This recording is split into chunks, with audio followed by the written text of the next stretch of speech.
nutriólogas, nutricionistas, trabajadores. Bueno, todas kinesiólogas, las nutricionistas. profesiones del equipo de salud, excepto los médicos que tienen su propia agremiación en la Asociación de Médicos Municipales. Nosotros, bueno, la idea de organizar estos debates es un poco tomar un conocimiento más directo y también un intercambio con los profesionales que están trabajando de modo directo, ¿no? En lo que tiene que ver con, sobre todo, bueno, en tu caso en particular habíamos pensado en vos porque estás en particular, además de ser el presidente de la Sociedad Argentina de Infectología, estás trabajando como en el equipo asesor del presidente, entonces nos parecía importante esto, pensar lo que implica la pandemia, el impacto que tiene en la salud pública, y también cómo se piensan y se diseñan desde los profesionales de la salud las estrategias para hacer frente digamos, a una cuestión que es no solo una problemática de salud, sino que tiene incidencia social, política, económica, ¿no? Es un acontecimiento con un impacto que trasciende a lo que es exclusivamente del ámbito de la salud. Así que bueno, un poco la idea era esta, que vos pudieras desarrollar lo que se está haciendo fundamentalmente en relación a lo que tiene que ver con las estrategias y bueno, cuál es el horizonte, ¿no? Un poco esto, no sé si alguien más del Consejo quiere agregar algún comentario, pero un poco esta era la idea, ¿no? Por la que nosotros teníamos pensada para la charla de hoy. Ok. ¿Alguien más? ¿Algún comentario? Yo voy a necesitar que me habiliten la función de compartir pantalla. Y entonces los que están participando, estas 30 personas, son gente toda del Consejo. 36. No. Es una charla abierta a profesionales de las distintas asociaciones que integran la federación. El Consejo Ok, es chiquito, somos 8 personas. 8, ok. ¿Ya está la posibilidad de compartir? Sí, genial. A ver, espera que Sí, ya está habilitado. Sí, Ya está habilitado. Genial. Muchísimas gracias. No, por favor. Bueno, mira, en primer lugar, muchas gracias a ustedes por invitarme a mí a participar. La verdad que creo es una pena que los médicos se hayan cortado hace algunos años, no sé cuántos cientos de años, con médicos municipales, porque la idea sería bueno tener representaciones unificadas y poder de alguna manera tener una mejor incidencia en la situación de todos los profesionales, no solamente de algunos tipos de profesionales, y como ustedes bien saben, tampoco los médicos están beneficiándose de tener, quiero decir, no estamos al menos en lo que es Ciudad de Buenos Aires, en el sistema público, los médicos, y en particular los infectólogos, no están pasando una buena situación. Y solamente 9 hospitales, no solamente 9, 6 hospitales solamente tienen servicios de infectología. Eso significa que hay más de 20 hospitales que en este momento todos nuestros infectólogos están trabajando a destajo, haciéndose cargo de un montón de responsabilidades que no deberían tener, pero bueno, no nos podemos echar atrás estando en la pandemia, ¿no? En esta situación, muchos fuera de los hospitales municipales, el 25% de los médicos infectólogos no tienen relación de dependencia, no va a tener ninguna jubilación, más que la del monotributo cuando se jubile. Eso es una situación que es realmente preocupante también a largo plazo, y ojalá que la pandemia visibilice también algo de esto como para poder de alguna manera poner. Y una cosa que estamos muy preocupados en todos los hospitales es la charla, antes de empezar con la charla, es cómo interactúa la federación con los gremios, cuál es el rol de los gremios de sanidad, de los gremios y la federación, sobre todo No, con la federación es un gremio, es una organización gremial de segundo grado. Nosotros representamos gremialmente a todos los trabajadores profesionales de la salud, excepto los médicos.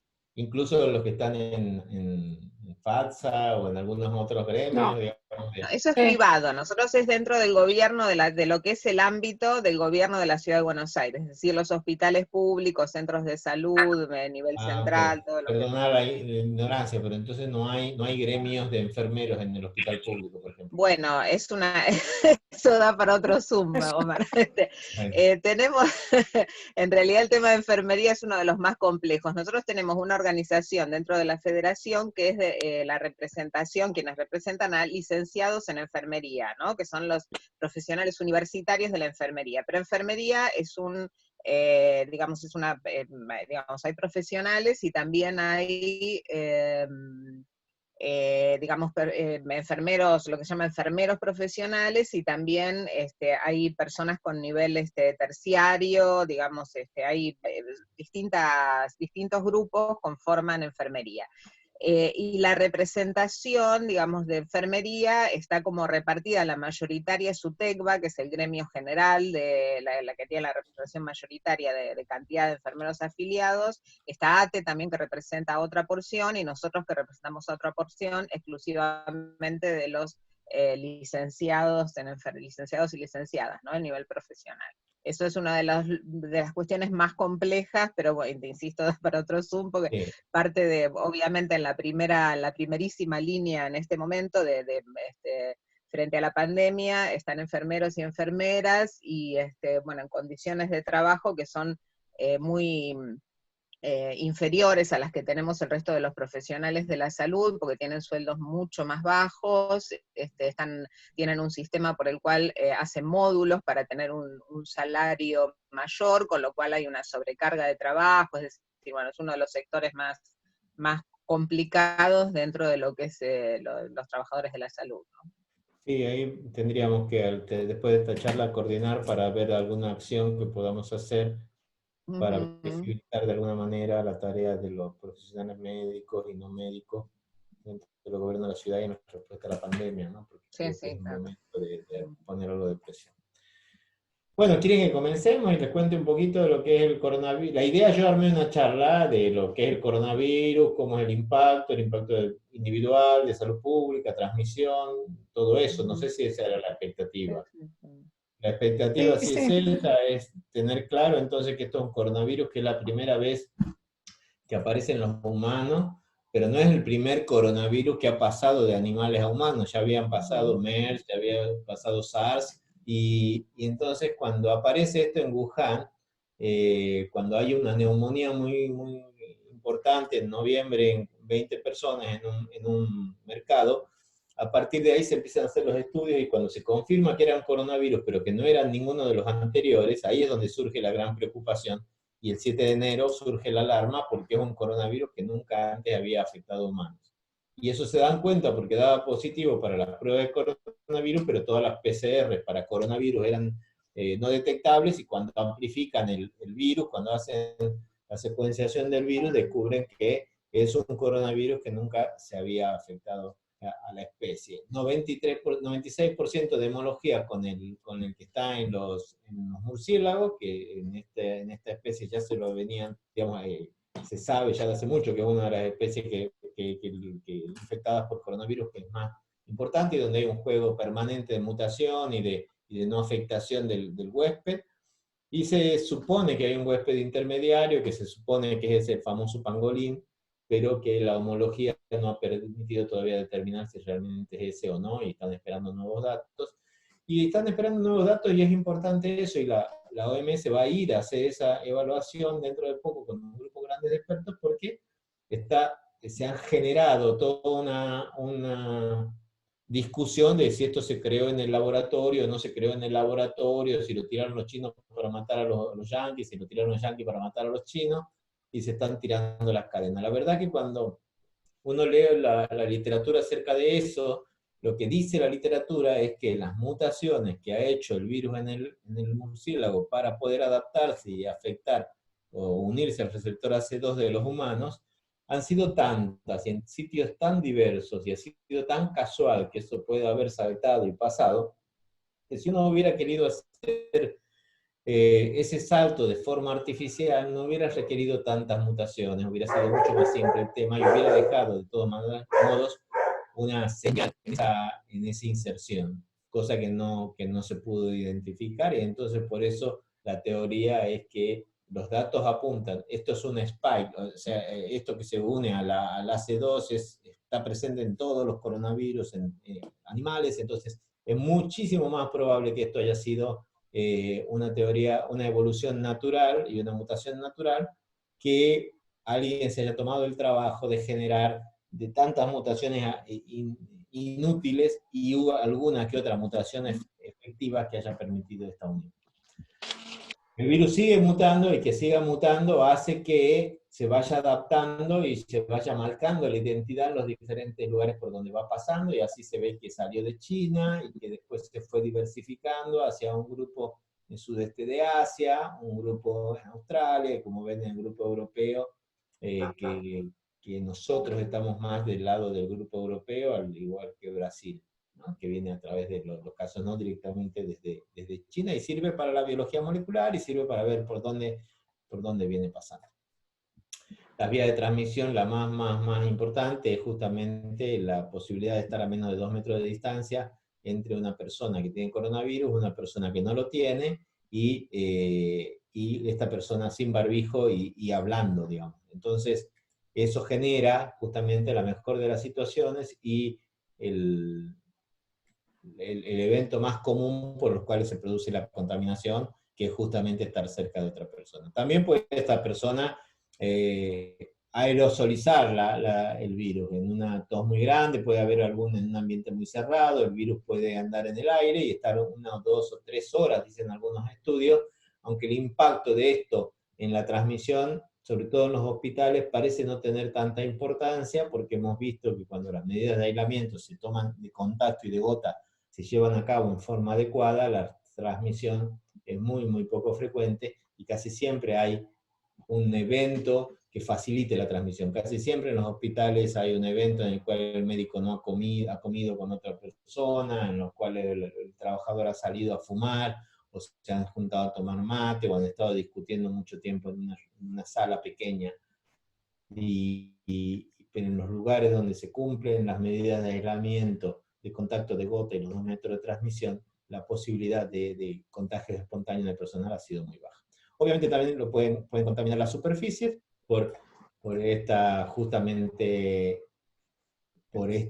conductas inadecuadas, de toser, estornudar sobre algún recipiente que otra persona va a tomar, que esta persona, si no se lava las manos, va a continuar pasando esta infección a otras personas que se pueden tocar la boca, la cara, la nariz y contaminarse. Esta es una medida que puede ser frecuente, pero no se sabe exactamente qué tan frecuente es. Hoy por hoy lo que tenemos que decir es que el gran porcentaje de infecciones se producen cuando 2 personas se acercan a menos de 2 metros.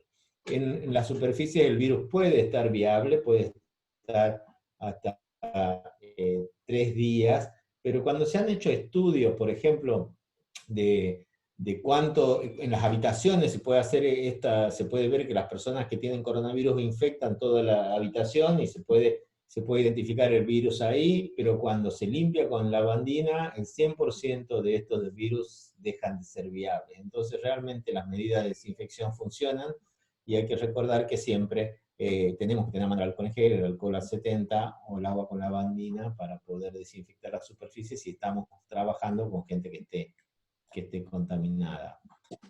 Porque si bien esta duración en el plástico hasta 72 horas, no ha sido, digamos, es muy poco probable que uno al 71 horas toque eso, se le lleve a la boca, el virus todavía esté viable. La cantidad de personas que se infectaron por esas vías así todavía no se conocen, pero parecieran ser muy poco frecuentes. Entonces, para prevenir, la verdad que lo que tenemos que hacer es tener en cuenta algunas medidas que son muy concretas, muy prácticas, muy fáciles, pero que como humanos no las podemos cumplir, o casi nunca las podemos cumplir, y eso explica la gran mayoría de los 4.000 casos que estamos viendo ahora en Buenos Aires, ¿no? Eso de lavarse las manos frecuentemente, eso es fácil y lo hacemos casi siempre, aunque recordemos si realmente nos hemos lavado las manos en las últimas 2 o 3 horas.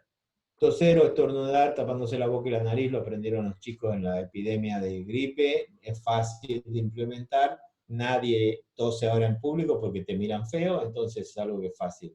Pero el problema es estar a menos de 2 metros, y es agotador tener que estar permanentemente en los hospitales llamando la atención a los colegas de intentar mantener esa distancia, o pidiendo que respeten esa distancia, para poder, sobre todo si uno no está con una máscara facial y un barbijo, para no entrar en riesgo. Tocarse la boca es inevitable. En los estudios que se hacen, en una hora la gente se toca aproximadamente 20 horas, los ojos, la nariz, el oído, la boca, y esto es todavía peor cuando uno usa barbijo o cuando tiene unas gafas, porque intenta colocarse, digamos, arreglárselas, hay que estar muy consciente de no hacer eso. Estar muy consciente de evitar el contacto físico innecesario. Si estamos en nuestras casas, evitar el contacto con personas mayores, tratar de limitar o proteger de alguna manera a estas personas, identificando en la familia la persona que menos riesgo de transmisión tiene. O sea, si todos somos enfermeros y hay solamente una persona que hace un trabajo de bibliotecaria, sería mucho mejor que esta sea la única persona que vaya a ver a esta persona mayor, porque el riesgo de que de las personas mayores es a través de sus familiares en general. Han tomado muy bien la información y probablemente son de los grupos los que más toman las medidas de prevención. Eso se ve reflejado en una caída de la letalidad que hemos tenido del 9% al 2%, pero sin embargo siguen muriendo gente 30, 40, hasta a veces 80 personas cada día, y la mayoría de estas personas son personas mayores. No ir a trabajar, y esto parece una tontería que ahora después de 3 meses tengamos que seguir diciéndolo, pero seguimos viendo gente que con dolor de garganta o con un poco de fiebre va a los hospitales o va a los centros de salud. Realmente es la peor situación, es meter un lobo en un gallinero. Si uno tiene fiebre, si tiene tos, no tiene que ir a trabajar y tiene que esperar a recuperarse para poder volver a ir. Evitar las aglomeraciones, evitar los desplazamientos que no sean necesarios, y si tiene fiebre, tos o cualquier síntoma, contactar al sistema de salud. Uno se expone a alguien que tiene coronavirus. Recordemos que de la gente que esta persona con coronavirus tiene cerca, va a infectar al 35, al 80% de sus contactos estrechos. Afortunadamente no se infecta al 100%, pero esa tasa es una tasa muy alta. Hay que tener en cuenta que es una tasa alta. El 80% va a tener, de los infectados, va a tener síntomas leves, un poco de tos, un poco de dolor de garganta, un poco de fiebre. 18% va a cursar la infección totalmente asintomático. Y esto es un desafío para, sobre todo en el sistema de salud, para no transmitir, y sobre todo en los geriátricos. De los que tuvieron síntomas leves, el 20% va a desarrollar neumonía. De los que tuvieron síntomas, digamos, el 20% va a empeorar, va a desarrollar neumonía. Y el 5% de estos que tienen neumonía va a tener que terminar en terapia intensiva para recibir oxígeno. Y un 2% de estos, digamos, menos de la mitad, o sea, un 2% del total, va a terminar, va a fallecer. Y esto es la tasa de letalidad, y esto es totalmente desproporcionado según el grupo de edad, como vamos a ver más adelante.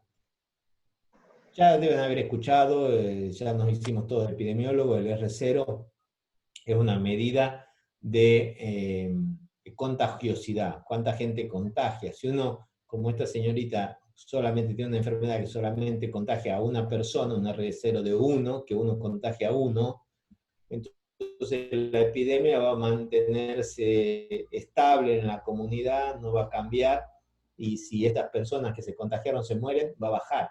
Ahora, si la epidemia contagia a 4 personas, estas 4 van a contagiar a otras 4, cada una 16, y cada una de estas 16 van a contagiar a cada una de estas 4. Entonces el impacto que tiene la población es lo que estamos viendo. Si yo les digo que el 10 de junio había en Buenos Aires, en toda Argentina, solamente 1000 casos, es poco creíble que hoy tengamos 4000. Si yo les digo que el 10 de mayo había solamente 200 casos, se dan cuenta del impacto exponencial que, a pesar de las cuarentenas, se produce, ¿no? Si no tuviéramos cuarentena, la situación sería muchísimo peor, si no hubiéramos tenido o no hubiéramos hasta hace poco estas situaciones de limitación.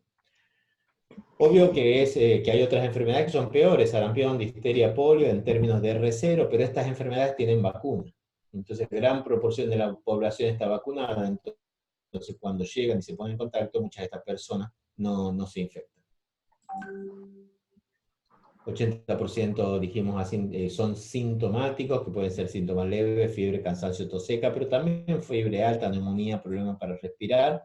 Por eso es que en Argentina, en Buenos Aires, en la ciudad de Buenos Aires, que es una zona de transmisión comunitaria, con cualquiera de estos dos síntomas, fiebre de 37,5, tos, dolor de garganta, dificultad respiratoria y anosmia, o anosmia, dos de estos ya es necesario que nos hisopemos.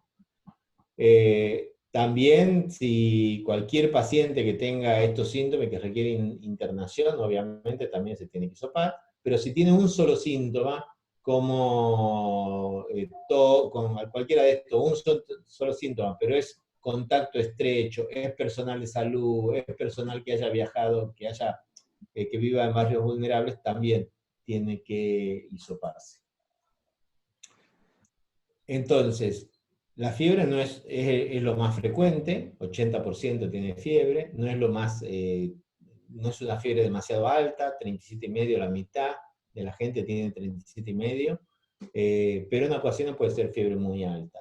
Y después todos los típicos síntomas de un cuadro viral, tos, fatiga, mialgias, sudoración nocturna, dolor de garganta, un poquito de diarrea. Los chicos no tienen síntomas, vean cómo son casi siempre asintomáticos, algunos tienen fiebre, algunos tienen diarrea o molestias, pero son también una fuente de transmisión.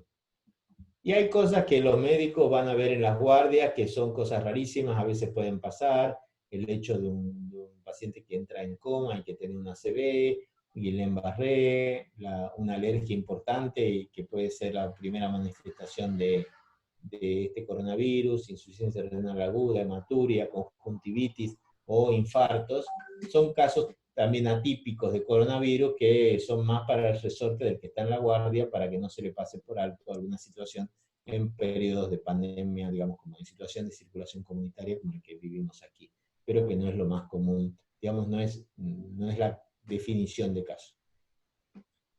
Tenemos dos formas de diagnosticar el coronavirus, la PCR y las muestras serológicas.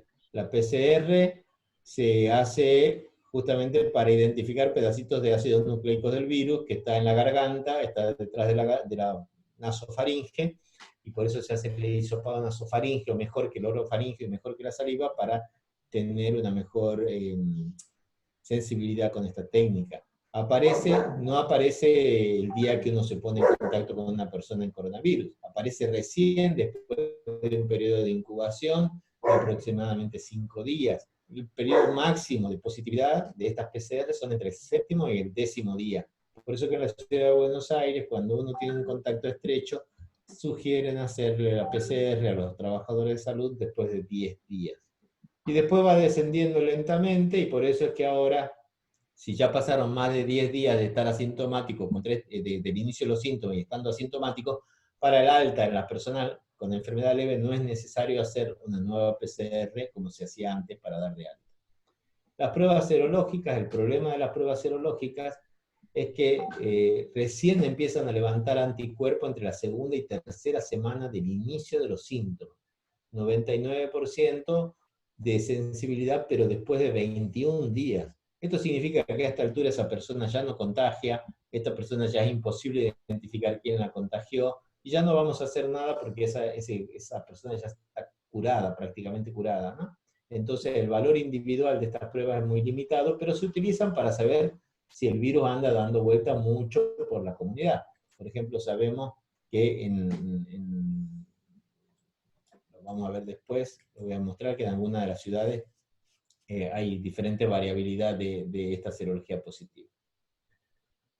El curso de la enfermedad tiene un periodo de incubación, el típico periodo viral, después viene una fase de resolución y una fase inflamatoria, que si uno la pasa bien se recupera, o si digamos la desarrolla o no la desarrolla se recupera, pero puede empeorar en esa fase. Y por eso vemos, por ejemplo, una persona que empieza con fiebre, al 5.º día le hace una placa, está todo muy bien, la tomografía está perfecta, pero si esa persona a los 10 días después empieza a presentar fiebre, es muy probable que se esté complicando y se va a ver cómo empeora el pulmón con engrosamiento, con infiltrado intersticial, bilateral, incluso engrosamiento pleural, que es muy típico, y que va a generar una insuficiencia respiratoria. Si esta persona no se interna, no se pone en asistencia respiratoria, se puede morir. Y esto no se produce estrictamente por compromiso viral, sino por respuesta inflamatoria. El compromiso viral o la fase viral es la primera semana, como ya habíamos dicho. La mayoría de las personas van a resolver eso en la semana siguiente, pero aquellas personas cuyo sistema inmunológico está alterado porque tiene inmunosenescencia, porque es más viejo, porque tiene diabetes, porque tiene mucho uso de corticoides, porque tiene algunos problemas cardiovasculares importantes, puede tener una respuesta inflamatoria exagerada, alterada, que no tiene control. Típicamente un déficit de células T regulatorias que hace que la autorreactividad sea mucho más importante, que la secreción de interleuquina 6 sea mucho más importante, y la inflamación y el reclutamiento de macrófagos en el pulmón sea mucho más importante, lo que genera una respuesta inflamatoria demasiado importante, una inflamación pulmonar importante, insuficiencia respiratoria, y es lo que va a generar la necesidad de intubar. Porque en la primera fase el virus afecta solo, quiero decir, las células, ¿no? A la célula que está atacando, a la célula del alveolo pulmonar que está afectando. Y ahí es donde podemos tratar de conseguir algún antiviral que funcione. Lamentablemente cloroquina, lopinavir no funcionaron, remdesivir tiene una eficacia parcial, no es una panacea. Pero después, lo que este daño alveolar produce es mayor inflamación porque empieza a reclutar monocitos y macrófagos desde el tejido circulatorio que van a entrar al alveolo, van a generar mucho más inflamación y mucho más daño. Y van a convertir este alveolo de una esponja, como vemos acá, donde está una muy buena pase o intercambio gaseoso, a este tipo de inflamación pulmonar con membrana hialina, con proliferación endotelial, que aquí es imposible respirar y hay que esperar 15 o 20 días que esto se organice y se resuelva. Entonces, por eso la importancia del soporte de asistencia respiratoria mecánica en terapia intensiva. Para la primera fase estamos ensayando muchos de estos medicamentos para ver si pudieran ser efectivos. Para la segunda fase estamos ensayando estos otros, son todos inmunomoduladores. Lo único que hay demostrado hasta este momento es que el remdesivir, como decíamos, acortaba un periodo de internación y que el corticoide puede mejorar en los pacientes graves, pero no tenemos ninguna otra herramienta terapéutica y todo esto todavía está en estudio y ojalá que podamos tener rápidamente algún enfoque terapéutico para esta enfermedad, porque realmente es muy desesperante cuando uno está al lado de la cama de un paciente ver que la cosa empeora, empeora, empeora y no lo puede sacar adelante. Y en general la gente que no sale adelante es la gente con comorbilidades o la gente que es mayor de 60. Vean acá cómo los jóvenes en general son los que más carga de enfermedad tienen, pero la mortalidad es muy baja. En esta línea verde vemos la tasa de letalidad y vean hasta dónde llega en los pacientes mayores de 80 años. Por eso es que los mayores de 60 representan solamente una cuarta parte de los casos, pero el 80% de las muertes. Tenemos que tener este mensaje permanente de proteger a los adultos mayores, sobre todo si tienen algún tipo de inmunocompromiso. Ayer 14 millones de personas infectadas en el mundo, esto no es joda, 600.000 muertos en el mundo, y lo que preocupa es que si ven acá el crecimiento de la epidemia en el mundo, ven cómo esto era lineal y en las últimas semanas se empieza a disparar para arriba incluso, ¿no? Entonces, América está tomando la delantera, y América en general, con Estados Unidos, Brasil y México, son los países que están más contribuyendo a la carga de enfermedades del mundo en este momento. Nosotros lo veníamos haciendo fantástico. El hecho de haber tenido la cuarentena muy tempranamente había permitido que estos casos se hubiera abortado la posibilidad del aumento de casos. Empezamos a ver mayor actividad en mayo, con un repique un poquito acá, los primeros días de mayo, pero hasta ese momento menos de 200 casos. Muy diferente de lo que era Brasil, que había entrado en fase exponencial muy rápidamente, ¿no? Y ven acá cómo se había disparado de forma muy importante en ese momento.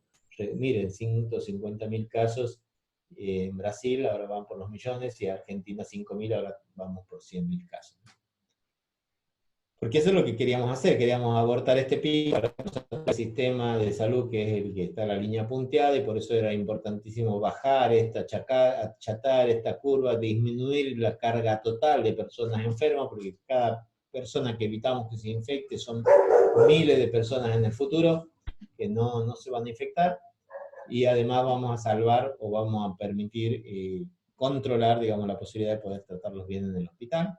Ese era el plan de la apertura, y como ustedes saben, estábamos en fase 3 en Buenos Aires, y el 1 de julio tuvimos que pasar otra vez a fase 1 por este problema del aumento de casos de 2.000 a 4.000, y hoy y ayer salimos otra vez de fase 1 y volvimos a la fase 3 que teníamos, pero realmente tenemos que seguirle pidiendo a la gente que siga considerando esto, que no estamos en una apertura, porque tenemos la situación muy importante de que los casos todavía no están bajando y tenemos un 65% de terapia intensiva, de cama de terapia intensiva en la ciudad de Buenos Aires ocupada. Esto, si no hubiéramos hecho la cuarentena, hubiera sido un desastre. Hubiera sido un desastre porque estos 3 meses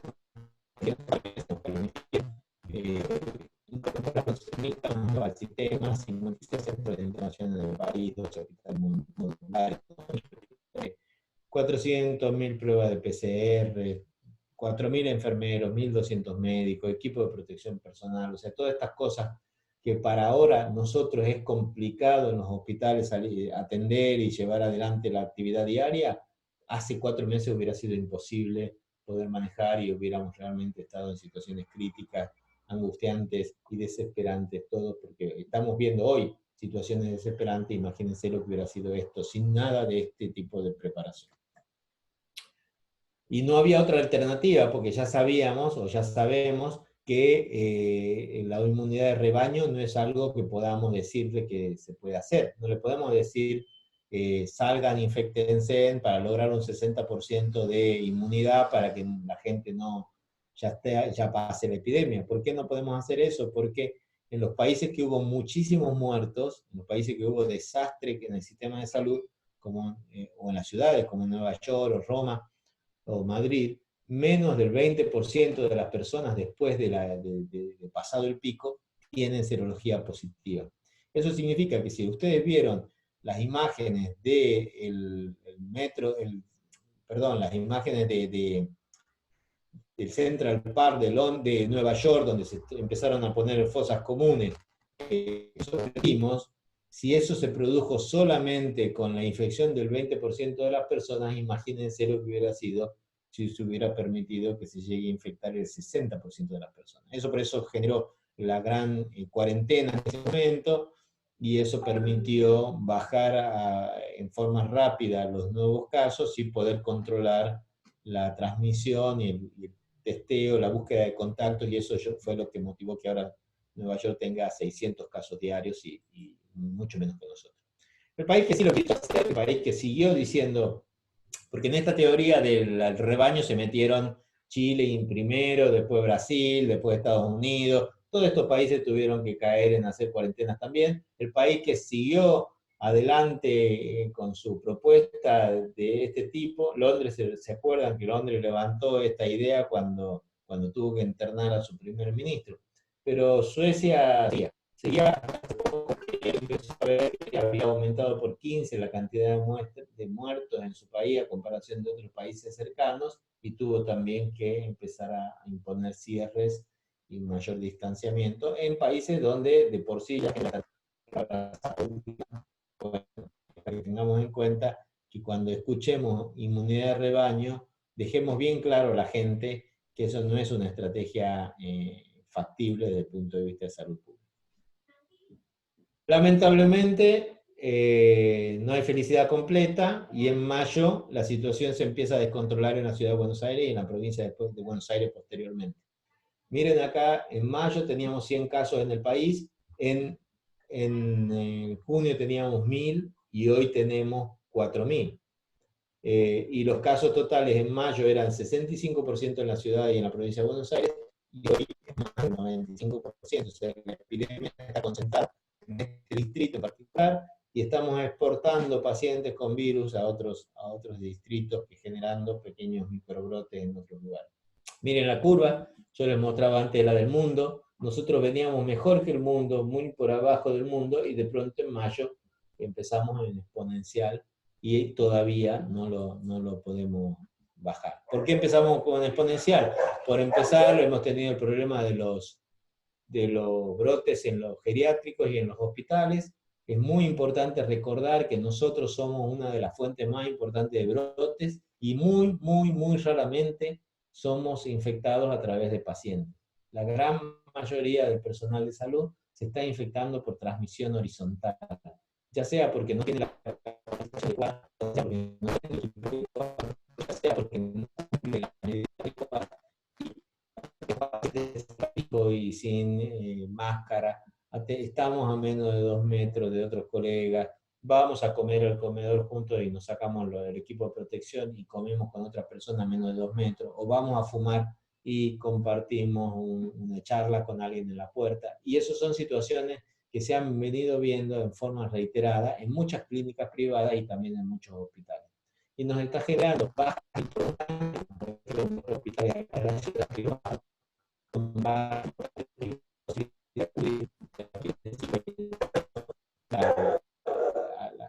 digamos, por la falta de profesionales, porque muchos de estos tienen que... Perdóname, Omar, no se escuchó lo último que dijiste, hay como una interferencia que no se escucha bien, no sé si lo último que dijiste no se escuchó.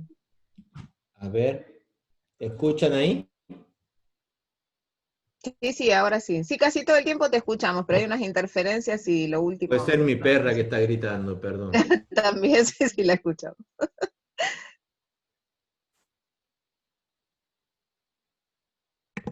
Bueno, decía lo de... A ver, quería asegurarme que esté bien mi micrófono.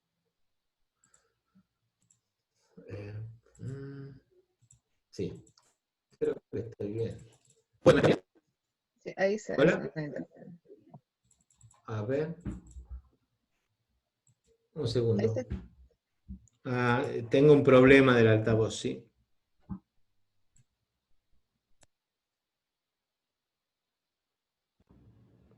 Perdón, tengo un problema. Vamos a ver si puedo arreglarlo.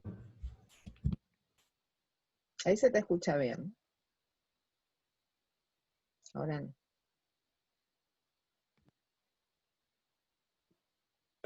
Hola, ahora. Ahora sí.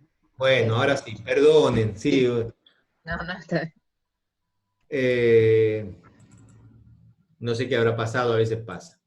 Bueno, entonces estábamos en... ¿Están viendo la pantalla? Ahora no. En este momento no. Ahora sí. Bien, entonces les decía, no sé si escucharon esta parte, la importancia que ha sido la transmisión horizontal en las transmisiones en la ciudad de Buenos Aires en el personal de salud. O sea, la importancia de tener muy claro que si bien los pacientes, en la mayoría del personal de salud que se infectó, el riesgo de haberse infectado a través de pacientes que uno sabía que eran sospechosos o confirmados de COVID es extremadamente bajo, porque las medidas de protección personal realmente han demostrado ser, por ejemplo, en algunos hospitales no hay casos de personal infectado, pero hay muchos brotes hospitalarios entre personal de salud por transmisión horizontal, por haber compartido, yo les decía, el comedor, por haber salido a fumar, por haber tenido reuniones sin barbijo, o por haberse reunido fuera del hospital. Muchos de nosotros tenemos nuestra vida social dentro de nuestro mismo entorno laboral, y entonces un grupo de personas que trabajan en limpieza en una institución privada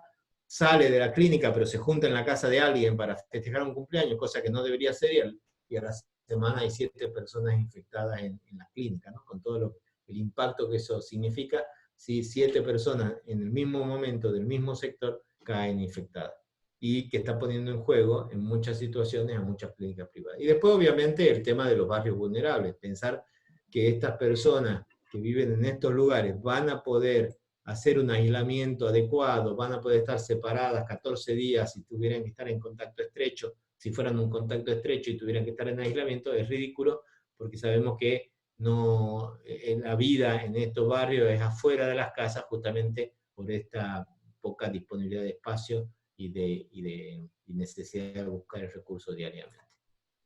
El ejemplo de la Villa 31 es el más paradigmático. Vean cómo el 53% de las personas en la villa tienen serología positiva, ingresó el brote vino de clase media y clase alta, llegó a la villa a través de las trabajadoras de la limpieza, a través de los empleados de los hospitales que trabajan en maestranza o en vigilancia.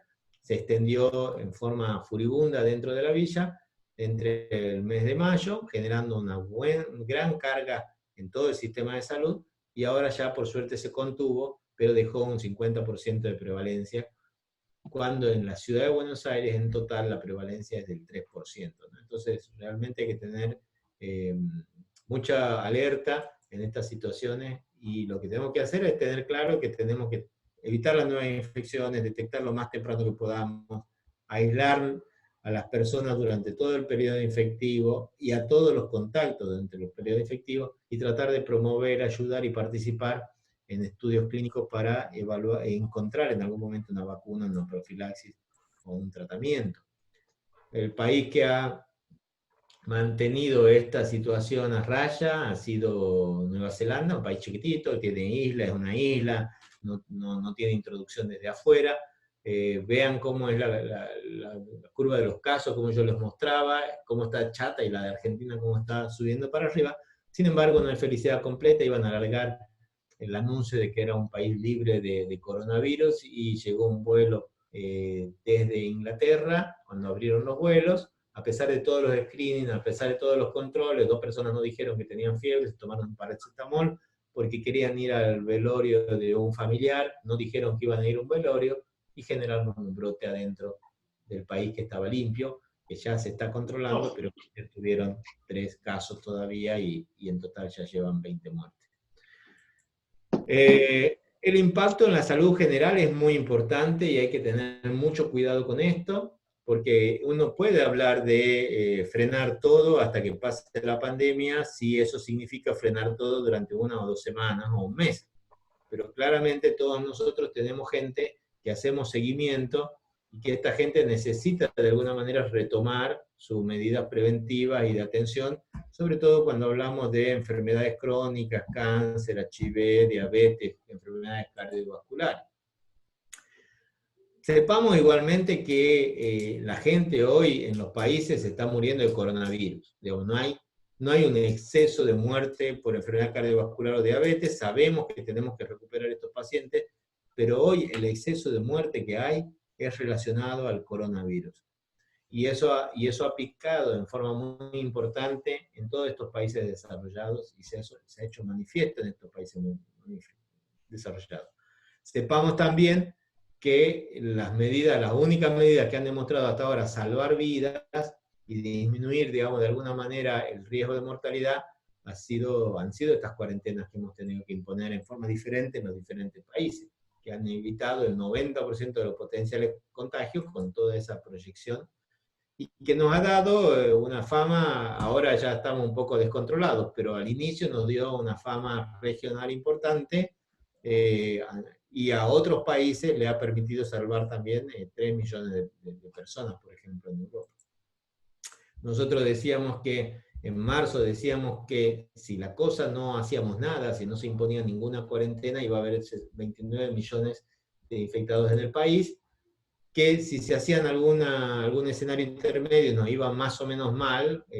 Para este momento tendríamos 250.000 infectados, tenemos en este momento 100.000, o sea que nos ha ido un poquito mejor que la proyección, pero realmente a mí me hubiera gustado estar muy por debajo de esto, pero bueno, la vida es lo que hay, y es lo que nos queda. Obviamente tendremos que seguir mirando y abriendo de alguna manera el sistema de salud con todas las precauciones que podamos para sostener los programas de atención, ¿sí?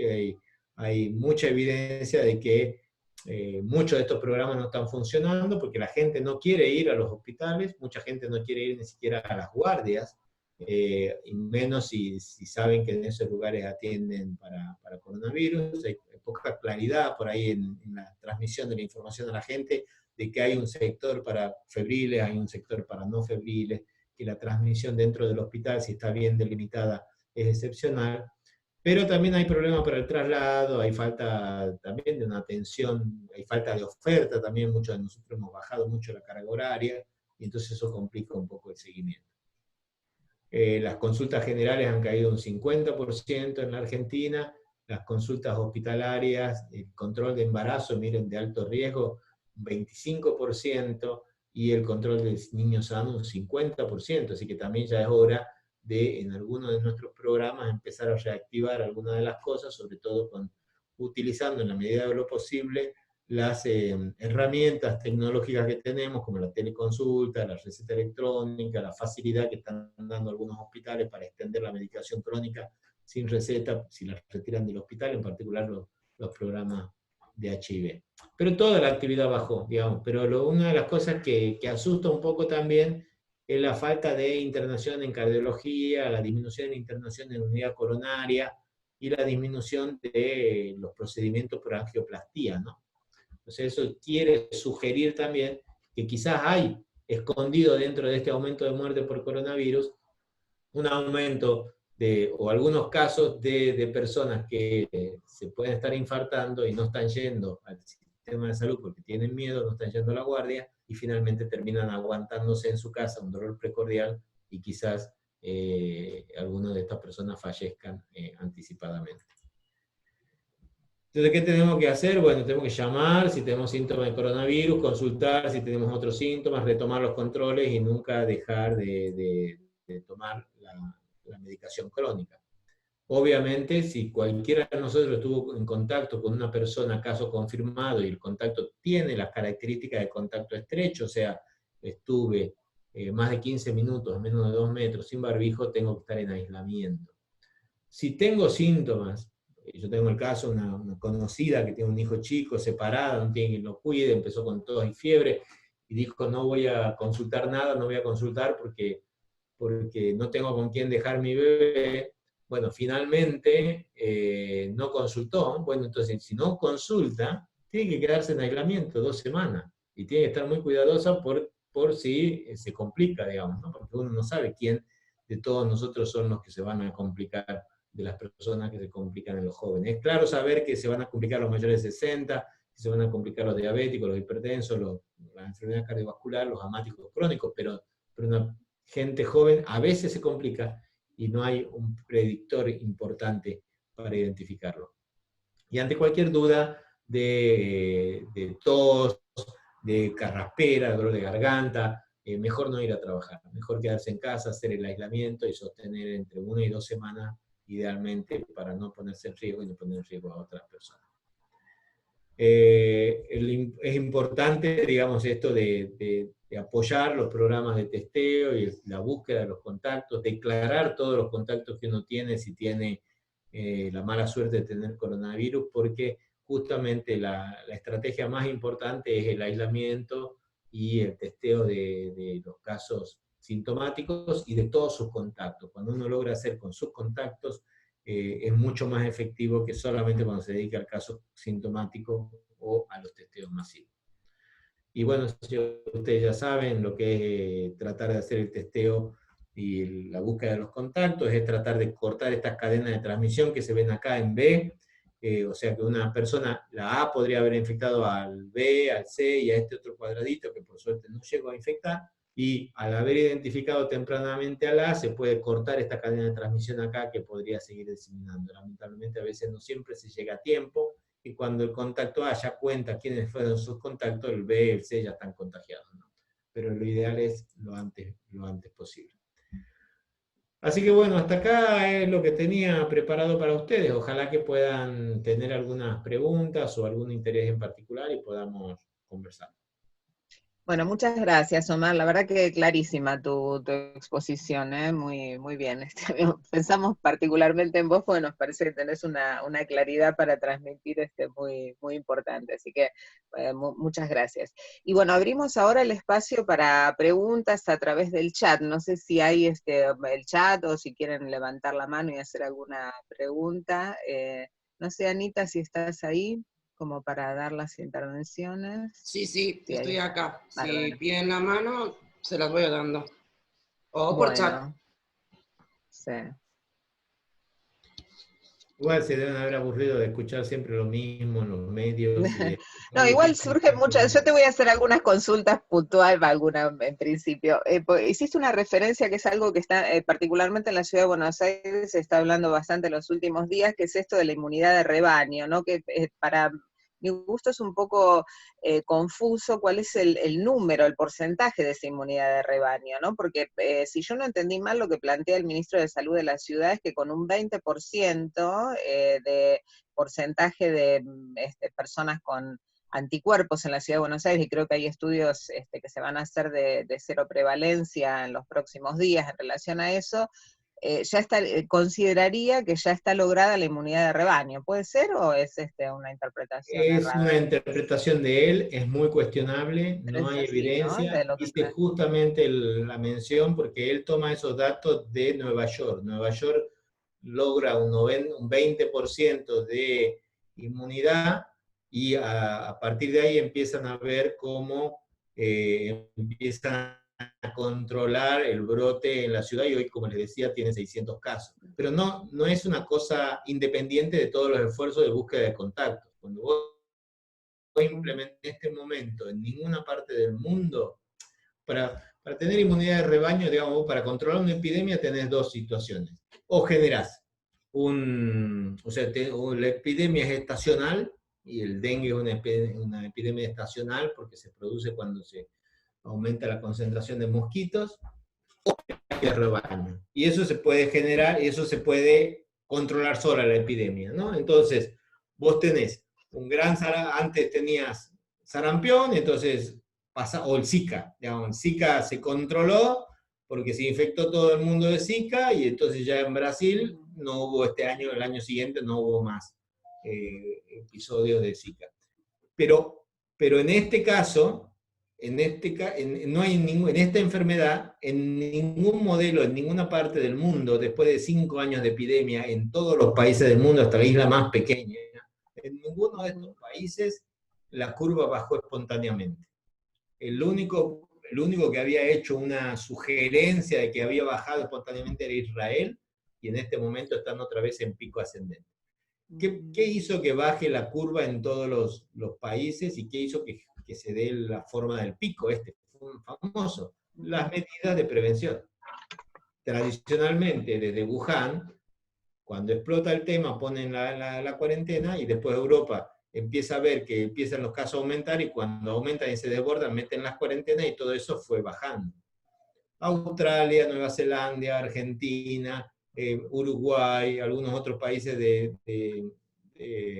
socialistas de Europa, metieron cuarentenas muy temprano, y entonces nunca hemos tenido pico. En ninguno de estos países hemos tenido pico. Córdoba, si vos mirás, ha tenido 3 pequeños piquitos, o Rosario tuvo un pequeño piquito, pero no hay brote, eso está controlado. Entonces, decir que Nueva York controló su epidemia con inmunidad de rebaño porque llegó al 20% y empezó a bajar, es una realidad completa. Hay otra sugerencia de que quizás no solamente es 20, que alguno tendrá inmunidad celular, pero que no se llega a ver en los anticuerpos, o que tiene valores tan bajos, entonces será que no es 20, será 30. Pero para lograr inmunidad de rebaño, según los modelos matemáticos, uno necesita un 60%. Entonces, yo creo que es una estrategia de comunicación, que estamos en desacuerdo con esa estrategia de comunicación, que es como para intentar no alarmar a la gente, decir que podemos empezar a planear situaciones de apertura aún cuando sigamos teniendo 4.000 casos diariamente, pero desde el punto de vista científico no tenemos evidencia de que tener un 20% de prevalencia sea algo que proteja. De hecho, los países que tienen 20% de prevalencia siguen viviendo un distanciamiento muy fuerte. No es la realidad que vemos a veces en la tele, en algún noticiero. Vos ves en un noticiero a veces alguna playa donde hay gente, pero en la mayoría de los lugares hay mucha contención y hay mucho distanciamiento, así como no es lo que pasa solo en Buenos Aires lo que representa toda Argentina, ¿no? pero digo que en los países sigue habiendo mucho distanciamiento y siguen presentándose brotes importantes aún con el 20% de prevalencia. Lo que te habla de que no hay inmunidad de rebaño. Lo que hay es contención, con detección temprana, búsqueda y aislamiento de contacto. Bueno, muchas gracias, muy, muy claro. Te voy diciendo, Omar, algunas de las preguntas que están en el chat, no sé si vos las podés ir leyendo. Pero... ¿Qué opina con el intento de volver a fin de mes con la atención en consultorio? Con atención. Depende de qué consultorio. Nosotros estamos atendiendo, hace 2 meses que atendemos el consultorio de infectología con la medida de prevención, pero claro que si tenés que hacer espirometrías, es un poco más complicado, tenés que tener las medidas de las EPP. Entonces yo hoy, si fuera neumonólogo y hiciera espirometría, haría solamente las que son de urgencia. Igual hay servicios de neumonología trabajando con EPP, con medidas de protección personal adecuadas, y haciendo endoscopías y haciendo fibrobronco cuando haya que hacerlas, ¿no es cierto? Pero la atención del consultorio yo creo que ya se puede volver, ya está claro que uno tiene que atender sin tocar al paciente, si tiene que hacer examen físico utilizando camisolina y guantes, a ver, si no tienen que hacer examen físico utilizando máscara facial y barbijo, y desinfectando entre paciente y paciente el consultorio, y antes de entrar al paciente al consultorio, hacerle un triage preguntándole si ha tenido fiebre, tiene algún tipo de síntoma, y si tiene la posibilidad tomando la temperatura. Son medidas con las cuales uno puede de alguna manera reducir el riesgo de exposición. Si es psicólogos, hay que recordar, la psicología tiene el problema de que son sesiones más largas que la visita de un médico, son 10-15 minutos, o sea que no llega a tener el criterio de contacto estrecho, pero si es psicología, una sesión de 1 hora, que por ahí el paciente habla mucho o grita, tienen que mantener siempre lo posible más de 2 metros de distancia, utilizar los 2 barbijos y tener, si se puede, el ambiente ventilado, además de las otras medidas de higiene. La otra pregunta. La semana pasada un médico dijo que el virus puede permanecer en el aire, las microgotas caen. Sí, es lo que yo decía en la primera diapositiva, donde veían las 2 personas, la positiva y la negativa, y la transmisión por contacto de gota, y arriba yo le ponía la transmisión por aerosoles. Los aerosoles es cuando uno tose, y en vez de estar el virus dentro de la gotita, el virus está suspendido en el aire y no cae tan rápido como la gotita. ¿Eso puede pasar? Sí, eso puede pasar. Se han descrito casos a veces en estudios experimentales, en consultorios cerrados, que puede quedar el virus un poco suspendido hasta 3 horas si no hay circulación de aire. Y por eso es que insistimos mucho en la ventilación. ¿Cuánto de eso contagia en los hospitales? Nadie lo sabe, pero realmente se ve que es poco, porque en los hospitales solamente utilizamos medidas de prevención de contacto y de gota, es decir, barbijo quirúrgico, que no te protege de estas gotitas, de este aire suspendido, y camisolín y gafas. Y entonces está claro que puede ser un riesgo en lugares muy cerrados, donde uno está muy cerca del paciente y donde hay pacientes que tosen, pero no es un riesgo habitual en consultas o en instituciones hospitalarias. Y se sigue sosteniendo que no hace falta las medidas específicas de transmisión respiratoria. ¿Cuál es la diferencia? Si yo demuestro que la mayor vía de transmisión es la respiratoria, como puede pasar con la tuberculosis o con el sarampión, tendríamos que tener las medidas que tenemos que tener cuando atendemos a un paciente con tuberculosis o sarampión, es decir, presión negativa, N95 para todos, y la ventilación. Como nadie de esto, en ninguna parte del mundo se implementaron estas medidas y no hubo brotes internos en los hospitales, entonces la evidencia pragmática es bastante fuerte de que se puede controlar tranquilamente con medidas de contacto, que son el camisolín, el barbijo quirúrgico y la pantalla. Respecto a las investigaciones de vacunas, hay 2 vacunas que están muy avanzadas, salieron en el Lancet hoy, una vacuna que se llama CanSino, de adenovirus de China, y una vacuna, la de Oxford, de ARN. Las 2 están por empezar la fase 3, Y entonces estamos muy contentos por esto, y ojalá que para fin de año tengamos alguna novedad. Aparentemente las dos demostraron muy buena, 90% de inmunidad, y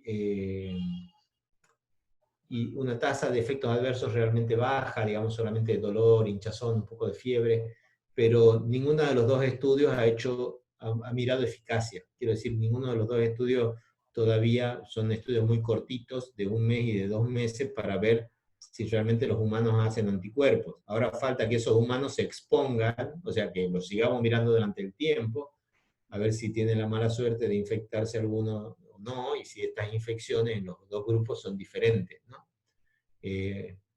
Así que estamos con... Dice, de los pacientes jóvenes que tienen complicaciones, incluso mueren, todos tienen comorbilidad asociada, o se ve que pacientes jóvenes sin antecedentes tuvieron complicaciones. Raramente se ven personas jóvenes e incluso niños con algunos cuadros graves sin necesidad de tener comorbilidades. Hay 2 chiquitos con síndrome de Kawasaki en el Garrahan, sin comorbilidades.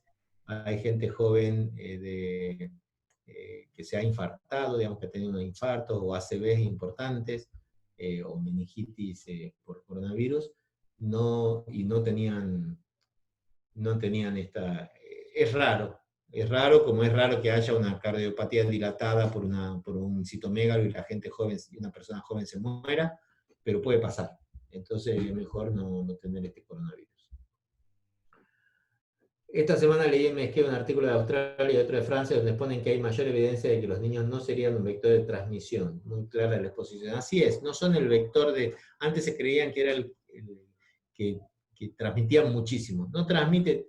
Se sabe que se puede infectar, se sabe que pueden transmitir, pero que no son el mayor vector. Sí que pueden transmitir. Quiero decir, si vos volvés a tu casa del hospital con coronavirus, contagias a tu hijito, y tu hijito va a ver a su abuela, la va a contagiar. Pero no es el mayor vector de transmisión. Porque eso fue también una discusión más filosófica, digamos, porque al inicio, antes de las cuarentenas, la intervención que más se propuso fue el cierre de escuelas. ¿Por qué? Porque en la epidemia de la gripe, las escuelas fueron realmente un reservorio importante entre chicos que contagiaban, profesoras que contagiaban chicos que se infectaban a los chicos a través de las profesoras, los chicos infectaban a las madres morían.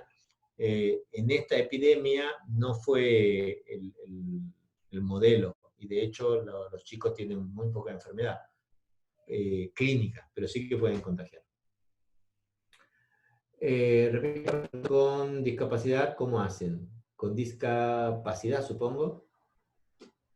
Es terrible que no tenemos ningún dato de coronavirus y discapacidad. Hay discapacidades y discapacidades. Claramente esas discapacidades que tienen mayor compromiso pulmonar, que tienen mayor compromiso respiratorio, las personas que tienen problemas pulmonares, que requieren oxígeno, son las que están en mayor riesgo y mayor problema. Y son las que tienen que estar más preservadas y más cuidadas, y en eso hay un protocolo, digamos, en este sentido de que los que les comentaba antes, si es electrodependiente, vive en la casa, bueno, evitar que vaya cualquier persona a visitarlo del exterior, que la persona que lo cuida permanentemente tenga mucho cuidado cuando sale y cuando entra, que no tenga riesgo de llevar el coronavirus hacia adentro. ¿Hay más evidencia de que puede haber contagio por manipulación de muestras biológicas, por sangre periférica o por suero? No hay evidencia, pero se sabe que está en la materia fecal y está en el esputo. Entonces, las muestras ahora de esputo y de materia fecal, para poder manipularlas, es necesario utilizar una cabina de bioseguridad. Por ahora es mejor no manipularlas como antes, manipulábamos un coproparasitológico. ¿Qué opino del regreso de los niños de las escuelas en Buenos Aires? Por ahora no, es una locura. Buenos Aires, la ciudad de Buenos Aires, la situación es muy... ¿Quién no tiene a alguien con coronavirus? ¿Quién no conoce a alguien en el barrio? ¿Y quién no vio o escuchó que cerca, o algún primo, algún amigo ya los lleva? Entonces, creo que hay que esperar en la ciudad de Buenos Aires. Creo que otras provincias están en condiciones de abrir. Hay muchas provincias que ya han abierto, de hecho, algunos programas de escuela. Algunos han tenido que cerrar de nuevo por algún brote, pero en Rosario podés ir a tomar un café o un bar, podés ir a un parque, en San Luis podés ir también salir, hay algunas actividades permitidas. Entonces las escuelas en el interior sí, Buenos Aires, por ahora no. Pienso, pero digamos, eso lo decide después. Después te das vuelta y te abren todo, así que no puedo opinar. ¿Algo más? No hay Omar, ninguna te más. quería hacer yo una consulta en relación a algo que dijiste sobre las vacunas, con respecto a que empezaría próximamente la experimentación ya en seres humanos, ¿no? Hay no, por lo menos yo no lo tengo muy claro, pero he leído cosas contradictorias al respecto, con respecto a lo que tiene que ver con la producción de anticuerpos en relación a las personas que se infectan de coronavirus. Algunas de ellas pareciera que después de un tiempo no tienen anticuerpos detectables, ¿no? Como que no hay permanencia de esos anticuerpos. Entonces la pregunta es, con la vacuna, que generaría esos anticuerpos de modo artificial, ¿no? A través de la vacuna, ¿eso no lleva un tiempo como más prolongado para medir la eficacia a mediano plazo? Totalmente, totalmente. El tema es que no tenemos ese tiempo. Por eso les recalcaba que Claro, por eso, pues se está los dos hablando de fin estudios de año. claro, los dos estudios de vacuna que tenemos tienen un seguimiento, uno de un mes y el otro de 2 meses. Nosotros sabemos ahora que las personas empiezan a perder anticuerpos a los 3 meses. Claro. Igualmente, en un montón de enfermedades uno pierde anticuerpos, lo que no significa que uno no tenga inmunidad. O sea, si vos te haces un análisis de hepatitis B, por ahí tenés muy poquitos anticuerpos, tenías 1000 hace 5 años, ahora tenés 10, pero si te das una sola dosis de vacuna te vuelve a brotar a 1000, digamos. O si te expones con algo, de hecho, el sistema inmune permite tener unos linfocitos B de memoria dando vuelta como para producir rápidamente anticuerpos en caso que te vuelvas a exponer, ¿no? Entonces no sabemos, vamos a tener que esperar a tener más tiempo de seguimiento con estas vacunas. No sabemos si las vacunas protegen, sabemos que producen, que han producido anticuerpos. Por eso digo, ahora hay que ver si realmente estos anticuerpos evita esto. En estos dos estudios le han medido los anticuerpos a las personas, le han medido la respuesta inmunoespecífica en los linfocitos y les han sacado estos linfocitos y este suero y han neutralizado in vitro virus. O sea, le han puesto suero de esta persona a cultivos celulares con virus y han visto que el virus se inactiva. Entonces pareciera ser que son activos, pero no sabemos a ciencia cierta si evita que la gente se infecte. Entonces lo que tenemos que ver ahora es seguir a estas personas mucho tiempo en países donde hay transmisión, a ver cuánto en cada uno de los grupos se infecta o no se infecta y si realmente es una protección. ¿Cuánto dura esa protección? Nadie sabe. Por ahí dura para toda la vida o por ahí hay que hacer vacunas cada 6 meses o cada año, pero no lo sabemos. Pero la perspectiva sería que a fin de año, a pesar de todas estas limitaciones, se podría contar con la vacuna si siguen exitosamente las pruebas, ¿no?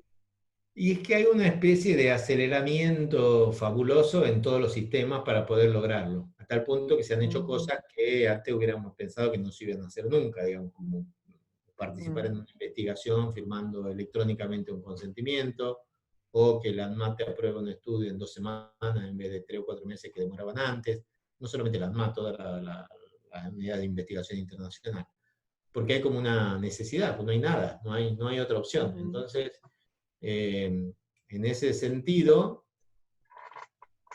todo depende si de acá a fin de año alguna de estas vacunas presenta una reacción grave o no. En principio, uno, con esta incerteza y con este riesgo, pareciera que la ecuación de costo-beneficio y la voluntad de las personas de participar enfoca a que la gente querría participar en estas investigaciones. Pero claro, si eso significa un riesgo un poco mayor que en otras situaciones de pandemia, donde uno sería mucho más precavido. Entonces, si no aparece ningún efecto adverso, perfecto, buenísimo. Si la vacuna es buenísima, buenísimo.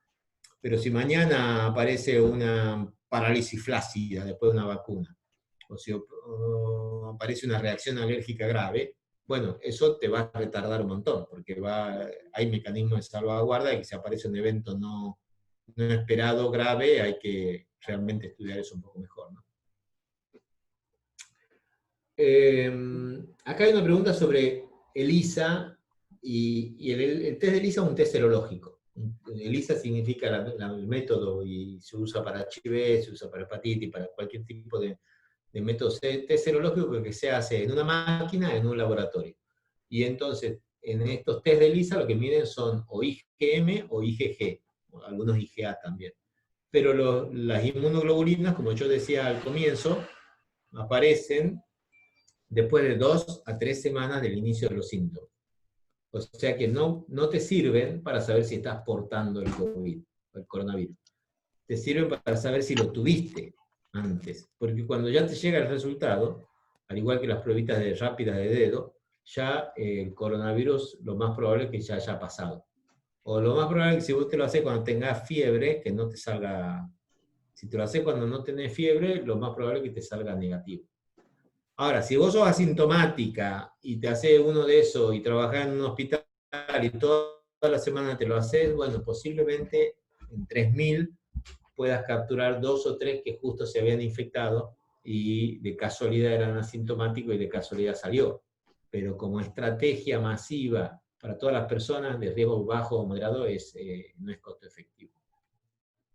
Hay, y me preguntan si puede haber un periodo de ventana, claro que hay, que son estos 21 días que le digo. Esto justamente es el periodo de ventana desde que vos te pones en contacto con alguien, pasan 5 días más o menos hasta que empiezan los síntomas, y desde que tenés síntomas hasta que se sale la serología positiva, otros 20 días, más o menos el periodo de ventana, casi igual que el HIV, es de 22, 23 días. Y lo podés acortar claramente con la PCR. Al igual que el HIV. El HIV, si uno cree que se infectó, a partir del 7º día de la relación sexual, puede hacerse una carga viral y con eso ya se puede adelantar en el diagnóstico. Pero si no, tiene que esperar un mes para hacerse la serología. Porque acá me preguntan por qué han elegido ELISA para testear trabajadores de la salud. Porque no estamos buscando gente enferma para identificarla y sacarla de los hospitales. Estamos haciendo una investigación epidemiológica para ver cuánta gente está infectada en los hospitales, para entender si se infectan adentro de los hospitales, afuera de los hospitales, a través de sus compañeros o a través de sus pacientes. Entonces, en estas investigaciones epidemiológicas no te sirve un solo análisis, te sirven análisis semanales. Y entonces ahí se van mirando cuánto, vos empezás con 1000 personas que le haces toda la semana un análisis, y si de esas 1000 personas, cada semana van 10, 20, 30, se van convirtiendo en positivos, yo si fuera ministro de Salud iría a ver qué pasa en ese hospital donde hay mucha gente que se empieza a hacer positiva. Ahora, si el porcentaje de gente que se va haciendo positivo es más o menos igual el porcentaje de gente que se va haciendo positiva en la comunidad, vos ya te das cuenta que la gente no se contagia dentro de los hospitales, sino que se está contagiando en sus casas, en sus barrios, y como viven y trabajan, van al hospital. El periodo de la PCR, como decíamos antes, puede ser positivo a partir del 7º al 10º día, es el lugar donde es más importante la recuperación. Entonces, de virus. Entonces, si vos tuviste un contacto estrecho con alguien con coronavirus, no usaste el barbijo en forma apropiada, al 10º día te deberías hacer una prueba de PCR, o te podrías hacer una prueba de PCR, y con eso te quedarías bastante tranquilo si te dan negativo. Digo bastante tranquilo porque ninguna de las pruebas de laboratorio son 100% específicas, 100% sensibles, y todas se miden en el contexto del riesgo, de los síntomas y digamos, del momento en que se hacen.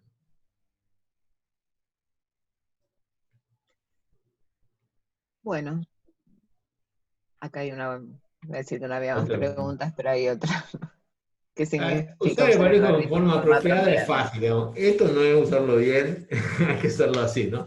El barbijo en forma apropiada significa, uno tiene que usar el barbijo en las instituciones de salud desde que entra hasta que sale. Tiene que usarlo bien, que cubra la nariz y la boca, y tiene que usarlo, cambiarlo a las 3 o 4 horas si nota que el barbijo de quirúrgico está muy, muy pegoteado, se llena de humedad. El paciente también debería usar barbijo. Si ustedes lo ven en consultorios privados, mejor denle barbijo quirúrgico, o que son mejores que los cubrebocas que suelen traer de su casa. Tiene derecho y revés, no es indistinto. Ustedes imaginen que es como una persianita y la persianita para abajo tienen que enfocar, la parte de afuera tiene que ser para abajo. Algunos vienen, digamos, antes se pretendía que todos los azules sean para afuera y los blancos para adentro, pero como vimos que algunos fabricantes lo fabrican al revés, es mejor decirle a la gente que la persianita hacia abajo tiene que estar del lado de afuera, porque eso permite, digamos, que la respiración, digamos, que no vaya, no sé, una cuestión, es como me lo enseñaron, y creo que es por el flujo respiratorio cuando uno respira, por donde escapa el flujo de aire para no llegar a la otra persona. Y lo que les decía que, ahora, si tienen que atender a un paciente, porque son kinesiólogos y tienen que ir a atender a un paciente en terapia intensiva, tienen que usar un barbijo N95. Y para eso tienen que afeitarse, no como yo, no estoy entrando ahora a las terapias, no tengo N95, porque si no, no pega bien en la cara y tienen que hacer la prueba de que realmente ajuste bien. Y ese N95 tiene una duración como máximo de 8 horas o de 4 guardias, si lo guardan en una bolsa de papel. ¿Es realmente efectivo el tapaboca? No. ¿Para qué? El tapaboca es una medida paliativa más para evitar que una persona que tiene coronavirus ande escupiendo saliva por la calle, cuando habla, cuando tose, cuando estornuda. Entonces, si vas a tener un paciente tuyo, es lo que te decía, es preferible que si esa persona tiene coronavirus y no lo sabe, porque está asintomática, es preferible que en tu consultorio o en el hospital esté con un barbijo quirúrgico o esté a más de 2 metros de distancia de uno. Porque los tapabocas, hay de todo, depende de la tela. Las telas de algodón son muy grandes, ni hablar de los tapabocas de crochet que vemos en los WhatsApp. Entonces hay que tener cuidado con el tipo de tela. Las telas de funda de almohada, las telas son las más efectivas, y si no, la doble o triple tela de algodón, o tela de algodón con una servilleta de papel adentro. Algunos dicen que son efectivas para bloquear como los cosos quirúrgicos. ¿Cómo se pueden extremar las medidas de prevención si al trabajar en la guardia se comparte baño y habitación? Bueno, vos compartís la guardia con una persona que supuestamente es negativa. Si esa persona se confirma que es positiva, vas a tener que entrar en aislamiento. Y lo ideal es que ninguna persona que tiene síntomas vaya a la guardia, y que ninguna persona digamos, que tiene coronavirus deje de notificar a sus compañeros con los que estuvo compartiendo la guardia, si no es muy difícil. Por lo demás, es más o menos lo mismo que cuando subís a un colectivo. Digamos, si te lavas las manos cuando entras y salís al baño, cuando tocas los picaportes, si usas alcohol en gel, el hecho de contagiarte por contacto en el baño o en la habitación es bajo. El riesgo es que te contagies con tu compañero de habitación o compañero de habitación si duermen en camas muy juntas o en un ambiente muy cerrado, ¿no? Pero entiendo que hay un riesgo, y bueno, es un riesgo que corremos todos. Omar, acá hay una pregunta que me parece que no la viste, sobre la ingesta de vitamina D, que era previa. Sí. La ingesta de vitamina B, se vio que los pacientes con enfermedad grave por coronavirus tienen menos vitamina D que otros pacientes. Pero esto se vio también en tuberculosis, se vio en HIV, se vio en cáncer. Y en ninguno de los estudios de suplemento, sobre todo de tuberculosis, por ejemplo, suplementar con vitamina D ha demostrado reducir o mejorar el pronóstico, reducir el riesgo o mejorar el pronóstico. Entonces, la vitamina D es muy típica, la deficiencia es muy típica en personas viejas, en gente grande, digamos, que no toma buena alimentación o mucho sol. Entonces es posiblemente un factor confundidor. Y hay que tener mucho cuidado de asociar, digamos, de atribuir causalidad a una asociación, ¿sí? Vos podés tener eso, pero eso no necesariamente tiene que ver. Mi maestro Pedro Kahn suele decir que él ha nacido un día que llueve, pero no significa que llover prediga que él vaya a nacer, o que él no hubiera podido nacer un día que no llueve. Dice algo así, no me lo acuerdo muy bien, pero es una alegoría que no necesariamente todo lo que pasa en forma simultánea hay una relación causal. ¿qué diferencia hay entre detección de IgM positiva, negativa y positiva? Bueno, ustedes saben que la IgM y la IgG son dos inmunoglobulinas que aparecen en diferentes tiempos. En coronavirus aparecen las dos juntas, pero aparece un poquito primero, un par de días antes la IgM, y después se aparece la IgG. Y después con el tiempo la IgM se negativiza y la IgG perdura. Entonces, un paciente que ha tenido IgM negativo y la IgG positiva, es probable que si esto no es un falso positivo, haya tenido infección por coronavirus y ya se haya curado. Y esto, ¿cómo se hace para saber si esto pasó o no pasó? Bueno, esa persona tiene que ir a donar plasma, y cuando vaya a donar plasma, le van a hacer anticuerpos neutralizantes, y esos anticuerpos neutralizantes te van a decir si ese anticuerpo es de verdad un anticuerpo con coronavirus o si es un falso positivo. La IgM positiva y la IgG negativa puede ser un rarísimo caso de que justo agarraste al paciente en esos 2 días que hay IgM positiva y IgG negativa. Y eso significa que la infección todavía es temprana. A ese paciente habría que hacerle una PCR porque podría estar contagiando, porque posiblemente todavía está en el rango, o repetirle la IgG la semana posterior. Si la PCR y la IgG la semana posterior son negativas, eso era un falso positivo del IgM, no una infección temprana, pero podría ser una infección temprana.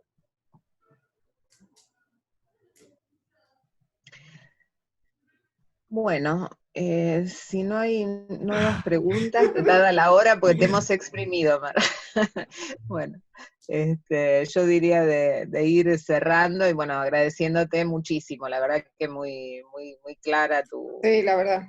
posición Nosotros y tenemos también ahí en la las Sociedad Argentina respuestas. de Infecto una página que es sadi.org.ar/coronavirus. Ahí hay un formulario web que pueden mandar cualquier pregunta que tengan sobre coronavirus, Bárbaro. y se les va a contestar por escrito un médico de la sociedad. Así Claro. que bienvenido a que controle. Y si se les ocurre algún tipo de actividad que podamos hacer entre la Federación y la SADI para Sí, llegar a claro. la gente, Ah, buenísimo. sí, estamos a disposición. Bueno, bárbaro, muchísimo, lo tendremos Buenísimo. en cuenta. Bueno, Muy bien, muchísimas contado, Mar, gracias, Omar. gracias. Bueno, hay muchos éxitos en el comité asesor, que sigamos haciendo fuerza para el lado de hacer frente a esta pandemia y no de hacer caso de otros intereses, ¿no? Que es la disputa que está en juego en este momento, me parece, entre Totalmente, otras, ¿no? totalmente. Bueno, muchas gracias a Bueno, todos. Un beso. bueno, Muchas mucha suerte y gracias. muchas gracias. Gracias, Gracias Mar. a todos y todas los que Gracias participan. a todos los participantes. Sí. Bueno, Muchas chau, gracias. chau. Chau, chau. Chao, Chao. chao a todos. Gracias, Ana. Nada. Bueno, Cuídense todos, por favor. gracias. Eso. Gracias, Ana, por Chao, coordinar. chao. Nada. Chao. Bueno, gracias. Gracias, Anita. Chao, chao. Chau.